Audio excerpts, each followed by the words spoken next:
मंदाताई भाऊसाहेब खोंद्रे, राहणार चिखली, तालुका कागल, जिल्हा कोल्हापूर. आता कारण किती ऐका. चिखलीगाव चांगलं सभावती बंगले, बंगल्यासनी खोल्या, खोल्याने दारासनी कड्या, कड्यासनी कुलप, कुलपासनी आत उघडून गेलो आत. जिरसायचा भात, जिरसायच्या भातात तूप, तुपाचा कडूक, तुपासारखा जोडा. चंद्रभागेला पडला वेळा, चंद्रभागे 30 नावा. आत्ती कंदील घ्यावा, मला आळंदी दावा. पंढरीची गारा पान खाते करा करा, घामतो जरा जरा काढतो, कुदर घालतो वारा. चालल्यात कळावतीच्या घरा, अतिवेळ तापून ताकीद करा, माझा राग नाही भरा. कळावतीच्या घरा अतिवर आवड, हौदार झाली. अशी निघाल्या भाऊसाहेब खोंद्र्यांची स्वारी की बघतेला नगरच्या नारी.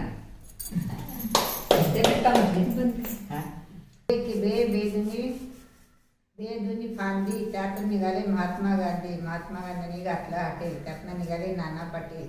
नाना पाटलांनी काढला खड्डा, त्यातून निघाला भगवा झेंडा. भगव्या झेंड्याला कलरी कसता. चेतन पाटलाचं नाव घेते 2:30 वाजता.